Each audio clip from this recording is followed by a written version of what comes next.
caraca, até parece que uma noite sobre nós se abateu, o planeta escureceu. E também não adianta ficar formulando teorias absurdas, pois tudo isso é o reflexo da nossa própria culpa. Isso que está acontecendo é nossa própria responsabilidade, pois o homem pensa ser Deus. Onde está o amor? A piedade. Acho que vivemos uma irrealidade. O ser humano destrói por pura ganância. E muitas vezes não nos importamos com nossos irmãos velhos e crianças e chega à conclusão de que somos seres muito egoístas, precisando seriamente de mudanças. Mas elas acontecem, seja pelo amor ou pela dor. Pois as lições de aprendizado vêm muito mais forte quando sentimos na alma o sofrimento e a sombra da morte.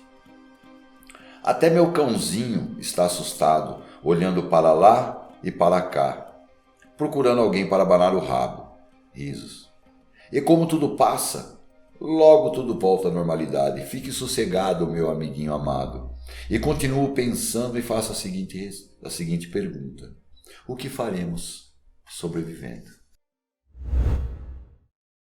São Paulo e os seus moradores de rua. Quem são? Como vivem? Onde moram?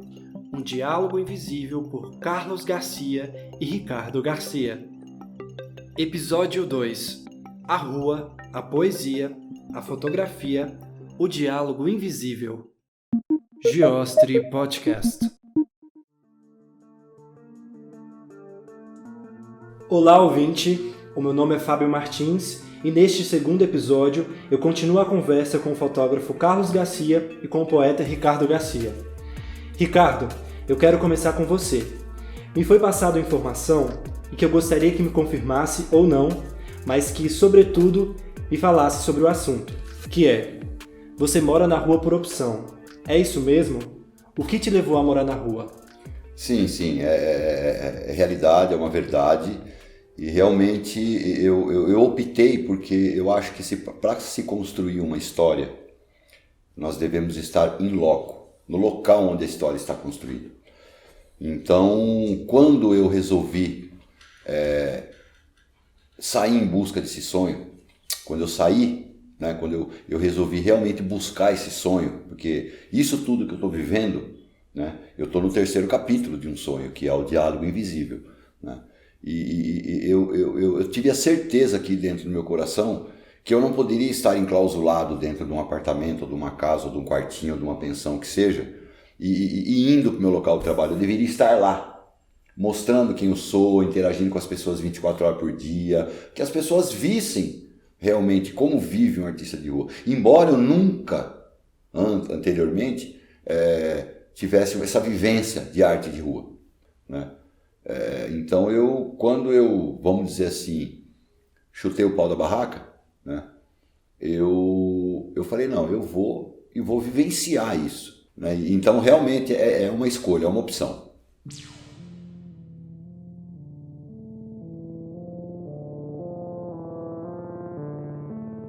Ricardo, eu irei te fazer uma pergunta de foro íntimo que você me responderá se achar pertinente.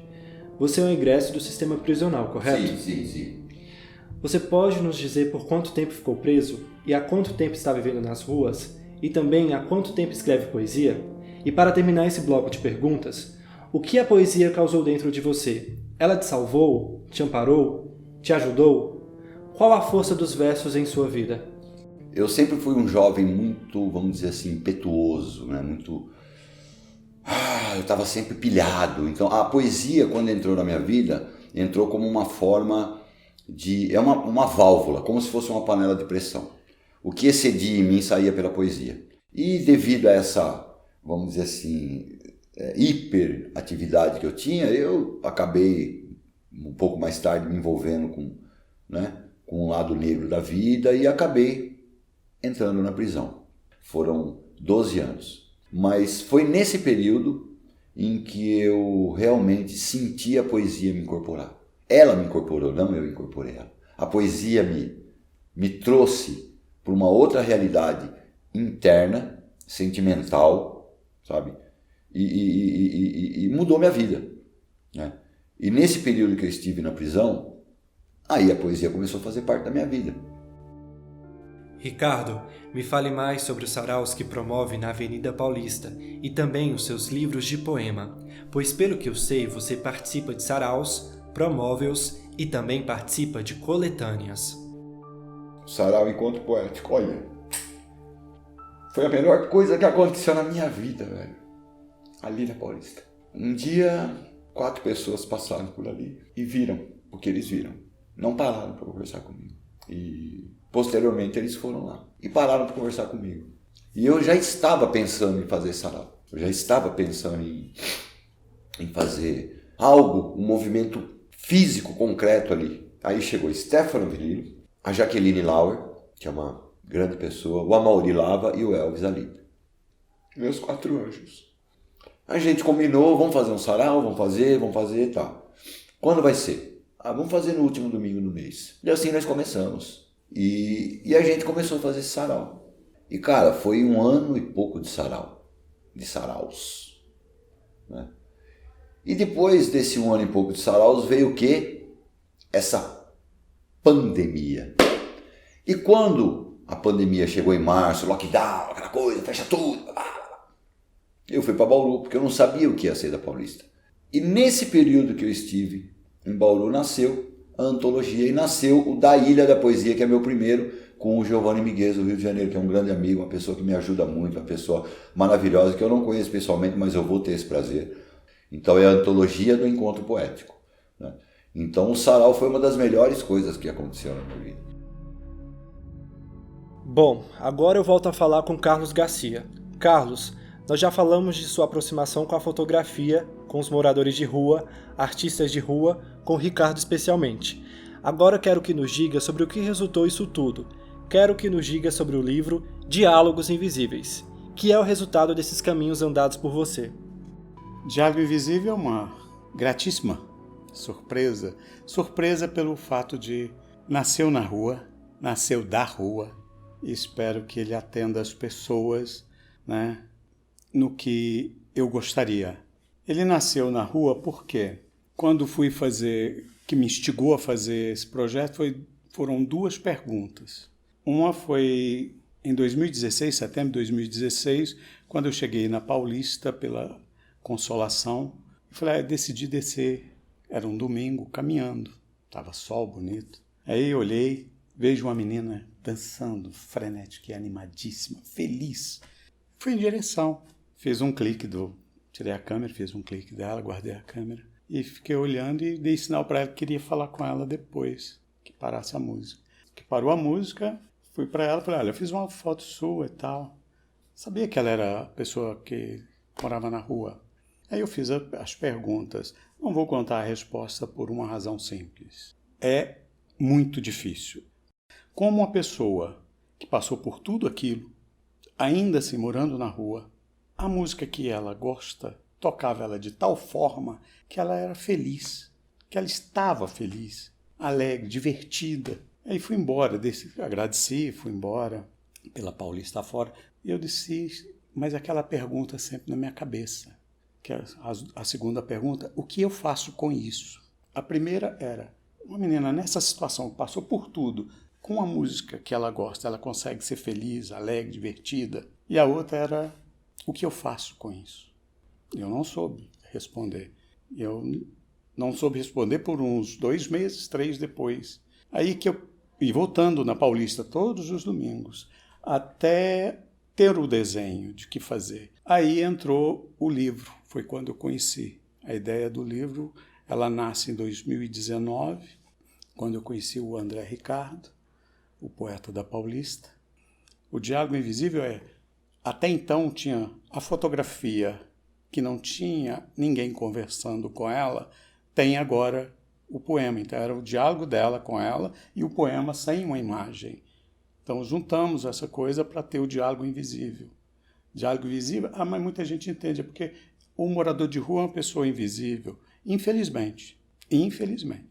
Mas é o invisível social. No caso, o que a gente fez do invisível é expor da visibilidade, propiciar essa pessoa a ter uma renda com o fruto do trabalho dela. Então, a forma que eu achei era convidando ele para fazer o livro. Obrigado, Carlos. Agora gostaria de ouvir de você, Ricardo. Como foi esse processo criador entre a poesia e a fotografia? Pois, pelo que me chegou, o Carlos te mandou as fotos e você selecionou os poemas e também os escreveu. Você e Carlos se tornaram o compositor e o letrista ao fazerem uma música. Só que no caso de vocês, o encontro se tornou poesia e fotografia. Nos fale mais sobre esse processo, pois tenho certeza que quem nos ouve quer saber também. Um dia ele chegou para mim e falou, cara, vamos fazer uma parceria aí e tal. A gente falou, legal, poesia. Eu falei, pô, cara, vamos. E começou a amadurecer essa ideia. A gente começou a conversar. Aí um dia, que na realidade ele mandou as fotos para mim ver as fotos todas. Aí eu vi, são muitas fotos. Falei, legal, cara. Só que houve um dia em que nós nos reunimos, eu e ele, eu fui até a residência dele para escolher as fotos. E nesse momento que nós estávamos escolhendo as fotos, a gente foi passando as fotos, eu falei, olha, eu acho que eu tenho um poema para essa foto. Aí eu li o poema para ele, a gente discutia aí, tá no contexto, tá, a gente foi escolhendo. Então, no caso, são 25 fotos, vamos pôr assim, 25, tem uma ou duas a mais, mas são 25 fotos para 25 poemas. 20 fotos, interessantíssimo, eu já tinha poema dentro do contexto. A foto foi escolhida dentro de um contexto. E 5 poemas eu criei. Inclusive um deles eu criei na frente dele, que é o Vamos Dançar, que tem a foto do invisível estendendo a mão e uma mão branquinha, que você percebe que é uma pessoa comum, que não mostra ela, e ele chamando a pessoa para dançar. Então isso é uma interligação, uma interação que é raro ver isso na rua hoje em dia. As pessoas têm conceitos muito ruins sobre a rua. As pessoas julgam muito, as pessoas têm conceitos que vêm lá de trás. As pessoas não param para pensar, para conhecer a história daquela pessoa, para entender o motivo que ela está ali ou por que ela está ali. Então começou assim. Então, nesse dia a gente escolheu as fotos, os poemas e depois tudo correu aí conforme o script manda.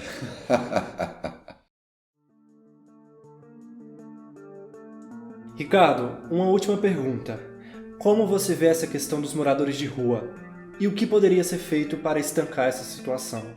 O poder público, cara, não quer, vamos dizer assim, na realidade não quer resolver, porque existe uma indústria por trás disso, a indústria da miséria, velho.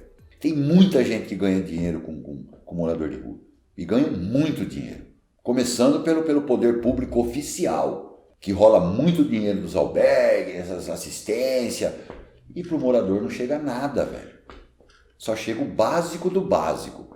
Então, os nossos governantes, eles acham que dando comidinha e dando cobertor vai resolver o problema dele. Não vai, velho. Tem que ter um suporte por trás para ajudar essa pessoa, de repente, a se recuperar. De repente, essa pessoa, sabe, se ela tiver necessidade de se recuperar, sabe, dar um suporte psicológico, assistencial, verdadeiro.